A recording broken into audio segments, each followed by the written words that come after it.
2 days ago, I reported here that the former House Speaker, the very extremely Catholic Representative Nancy Pelosi, or Lady Moloch as I call her typically, has publicly admitted to receiving the Eucharist sacrilegiously in defiance of her bishop, Archbishop Corleone of San Francisco, as well as in defiance of the basic norms of being a good Catholic. As you'll recall, from a couple of years ago, Lady Moloch was told not to receive the Eucharist in a public letter issued by her Archbishop. And the reason given was her categorical and very public rejection of the church's teaching on issues related to life, as well as her rejection of other aspects of the church's teaching on morality. In response to that, a month or so later, she was photographed attending a Mass in St. Peter's as an honored guest of Pope Francis, where she almost certainly received the Eucharist. Fast forward to this week, and Lady Moloch has said she is receiving the Eucharist and doesn't care what her bishop has to say on the matter.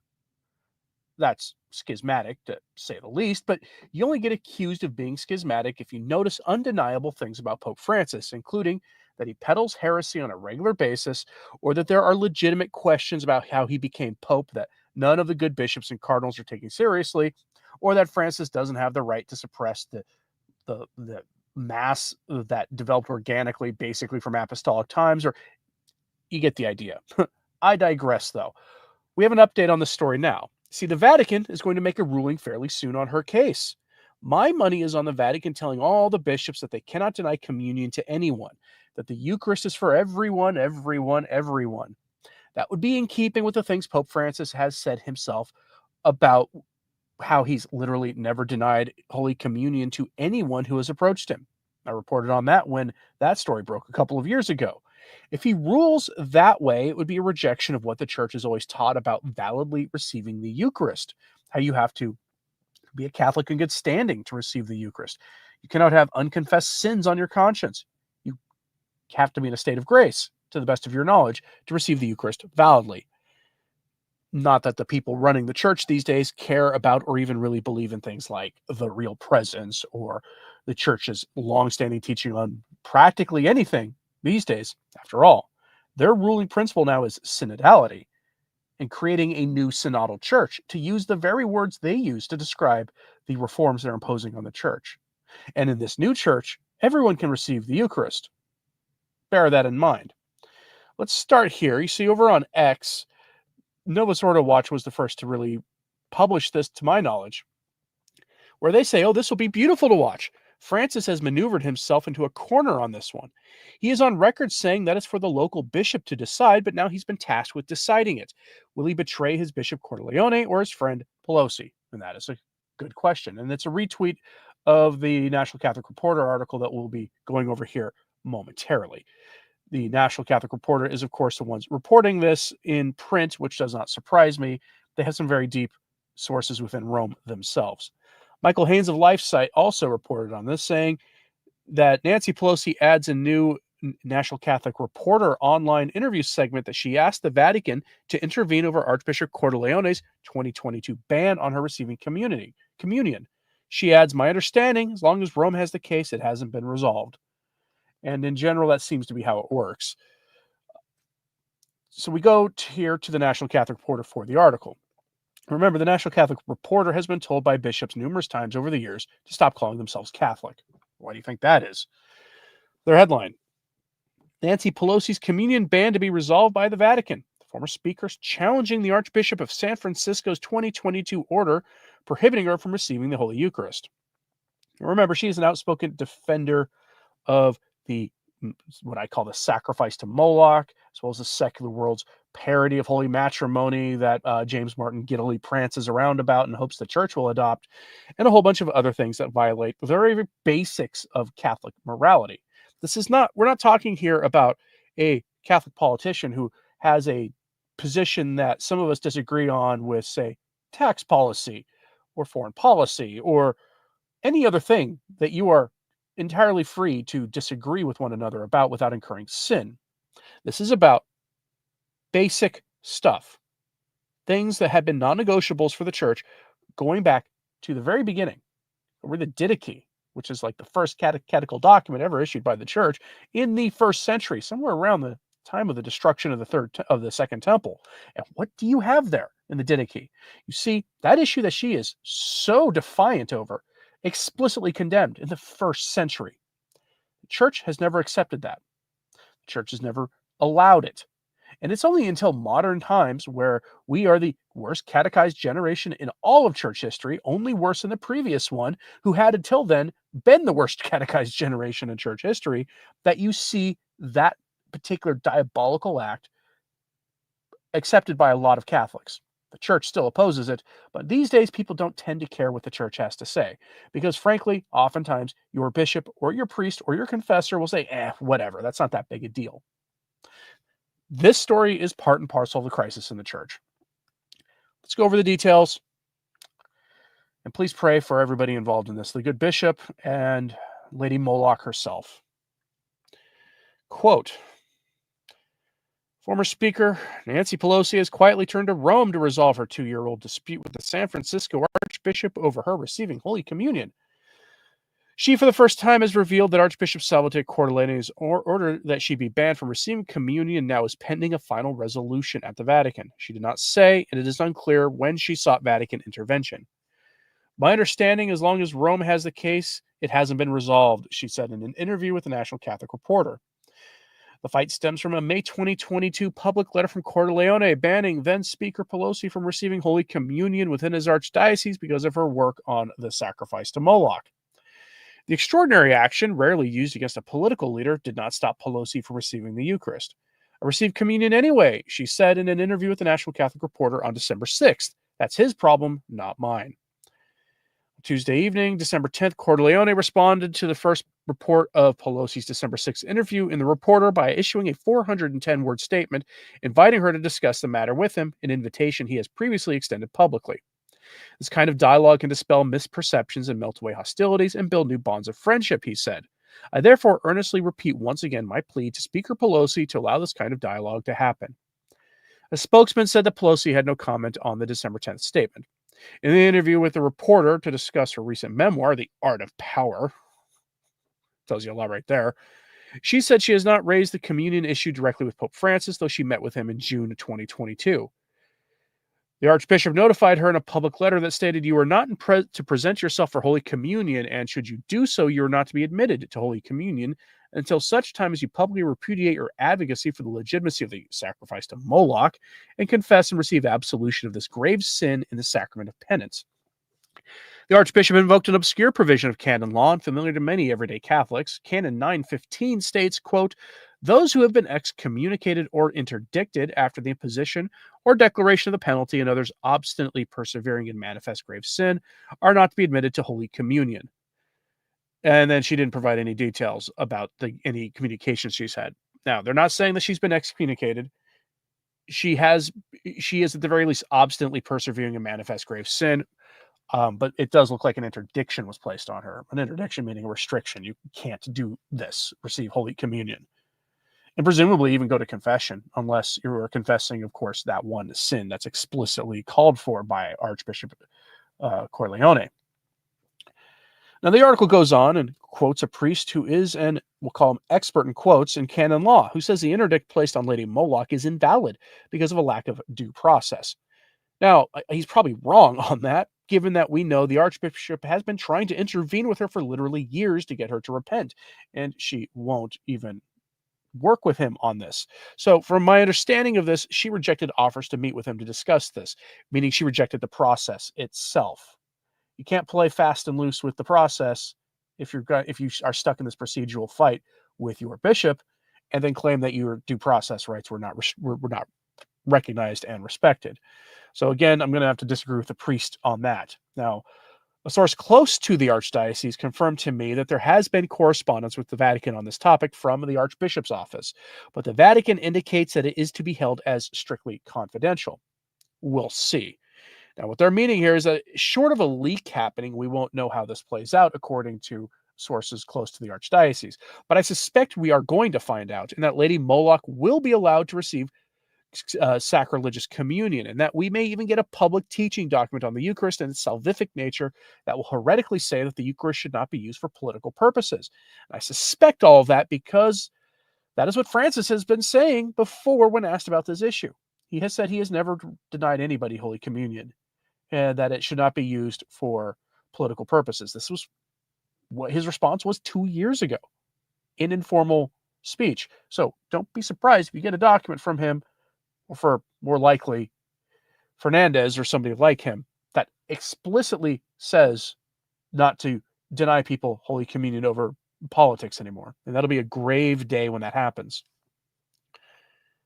Now, that having been said, we have another update on the James Martin crowd's pilgrimage to Rome next year in September. And here's another reason why we should all take this, be paying attention to the Lady Moloch story, because it's actually, these are two things are tied. See, yesterday I reported that the event had been placed on the Vatican calendar, and then Novus Ordo Watch discovered that the entire calendar had been taken down, leaving a 404 error page. If you follow the URL that had been for the calendar posting on it, if you followed it, it took you to a 404 error page. The page did not exist anymore. We have a couple of updates here. The first of them comes from Pillar Catholic, and you're going to see all this stuff, I think, ties together. So from the Pillar, we get this headline. James Martin crowd pilgrimage could be reinstated to Jubilee events calendar. Vatican announced this yesterday on the Feast of Our Lady of Guadalupe, while they were having all kinds of celebrations for Our Lady's anniversary of in Mexico City. They had these celebrations in St. Peter's while amidst all of this was going on. They made this announcement. Of course, that makes sense since the Vatican likes to do bad things on Marian feast days. That's just the way they do things. Keep that in mind, by the way, because it was discovered that yesterday or the day before, Cardinal Arthur Roche, the mastermind of Traditionis Custodes, had a personal meeting with Pope Francis. It was on his public itinerary. Now, some believe that means we might get another Christmas present in the form of something to do with the traditional Mass before year's end. And if it does, it would be on a Marian feast day, probably, because that's how they always do things, is on Marian feast days, either on the old calendar or on the new. But it could also be that it's about the development of the Mayan rite of Mass, since Cardinal Roche would be involved in that process. So keep that in mind. Be vigilant. Let's take a look here at the details. So from the Pillar, quote, after mixed messages on a controversial pilgrimage, a Vatican official said Thursday that a planned James Martin crowd pilgrimage was removed from a Vatican Jubilee year calendar temporarily and could soon be returned. The statement came after a Vatican spokesperson told the Pillar earlier this week that the pilgrimage had never been included on the online calendar, despite evidence to the contrary. The Tent of Jonathan pilgrimage was in the general calendar of Jubilee events, where all pilgrimages and events proposed by dioceses and associations are included, says Agnese Palmucci of the Vatican's Jubilee press office. It was taken off the calendar a few days ago solely because the pilgrimage's organizers had not yet provided the Jubilee's organization with the numbers of those attending and detailed information about the event. This information is required for inclusion in the general calendar. The event will be reinstated as soon as the organizers provide the necessary details, she explained. Her remarks were the latest in a series of Vatican messages about the pilgrimage, which made headlines in media outlets last week because it was organized for people who call themselves by the multi-letter acronym, the James Martin crowd, and had seemed to garner support from the Italian Bishops' Conference. End quote. Yeah, of course it got support from the Italian Bishops' Conference. They pretty bad lot over there. The article goes on to repeat the Vatican's official line on the pilgrimage, that it wasn't organized by the Vatican itself, but by partner organizations. Fine. Even if that's true, the Vatican should have said no to the pilgrimage, unless it was explicitly a pilgrimage for sinners who are repentant and living according to the church teaching on that issue. That would be fine. Nobody would be complaining about that. But it wasn't that, and we know that because those who have that diabolical inclination that, according to exorcists, even sends the demons running out of the room once people start doing those things. And those who have that inclination who reject the inclination and choose to live in accordance with church teaching do not call themselves by that multi-letter acronym that our secular rulers call them by. They don't do that. Instead, they identify first and foremost as Catholics, those who are repentant of this, who are trying to live the way the church teaches us. Those people who do that are heroes of the faith in our time. They reject the very heavy pressure from the world to say that not only is this like a normal thing, but it's to be celebrated and elevated and made the ideal. All of that. They reject all of that. And I can't even imagine what the pressure is like to succumb to those temptations when you know you should not do so. I can't even imagine that. They call themselves Catholic first and foremost instead. And that's the difference, and that's how you know this was about normalizing sin, which is why I'm skeptical that the Vatican is going to rule on Lady Moloch's situation in any way that isn't simply to normalize sin. That's the business Rome is in these days. Now, you see, the Vatican knows it went too far on this also. So we go to the National Catholic Register. This is the actual print arm of EWTN for this one. Headline: Organizers and supporters reluctant to discuss the planned James Martin Crowd Jubilee Day in Rome. The Vatican's Jubilee organizers say they are neither supporting nor opposing the event, while the figures behind it are declining to comment. Because, of course, they're declining to comment. See, Vatican officials just want this issue to go away and to be forgotten about. They want us to focus on different things because they want everyone to feel welcome. Remember, todos, todos, todos. Everyone, everyone, everyone.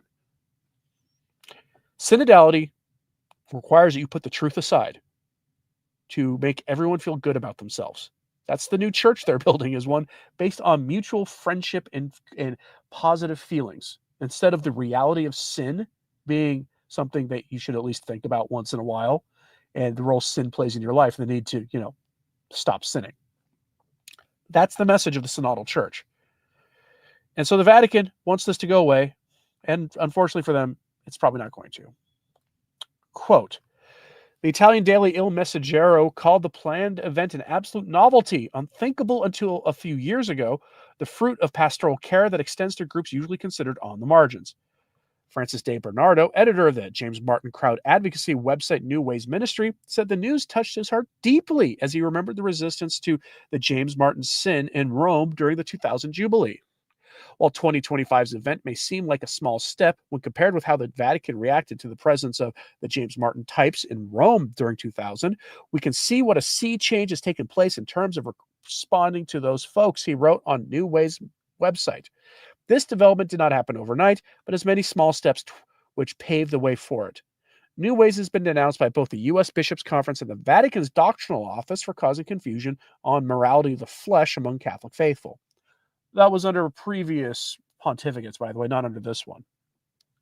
Writing in the Catholic Daily, La Nuova Bussola Quotidiana, that would be the new Daily Compass, Luisella Scorsati called the planned event, quote, a defeat not only for the moral doctrine of the Church, but also of its pastoral activity, and noted that these associations that promote the James Martin sin as an identity and won't tolerate being corrected will enter St. Peter's. That's what they're doing here. She further noted that members of these associations, quote, were created by God in accordance to nature, but are being told the great lie that their tendency, completely disharmonious with what is expressed by their body, is not disordered. Il Messaggero reported that the proposal was met with internal resistance, but that Pope Francis had, quote, accepted the idea of Father Pino Piva, a Jesuit from Bologna, who has always been dedicated to the James Martin crowd. The Register asked Vatican spokesman Matteo Bruni if the Pope was supporting the association's planned events, but he did not respond. Italian media also said Cardinal Matteo Maria Zuppi, near the top of the list of future future successors to Pope Francis, by the way, as a Francis II, the Archbishop of Bologna and head of Italy's bishops, as well as Archbishop Rino Friscella, organizer of the Holy Year, and the Superior General of the Jesuits, Father Arturo Sosa, have all given the initiative their positive support. These are the power players in Italy. Asked by the Register via email to confirm that he supported the event and whether he was concerned it would further deepen divisions in the church, Cardinal Zuppi said, quote, the question should be put to the organizers of the Jubilee at the Holy See. When asked again whether or not he supported the initiative, he did not reply. The rector of the Church of Gesù was also approached for the comment, but he said he would not give interviews over the telephone. The Register then emailed him a set of questions, to which, of course, he did not answer. Get the idea. And that is why I don't think you're going to get a good answer out from Rome on the sacrilegious, Holy Communion for Lady Moloch. You're just not going to. It's going to be impossible. Because anybody who does this does not believe St. Paul's admonitions about receiving the Eucharist worthily. They cannot. They do not believe St. Paul's teaching on the sins of the flesh. They cannot. And if they can't believe in those things, do they believe in the real presence? If I don't believe in the real presence, how many of those people are actually Catholic? I'll let you decide on that one. But those are the same people who are going to be making the decision about whether or not a wicked Catholic politician who publicly repudiates the church's teachings on morality of the flesh and in favor of the world's teaching on morality of the flesh.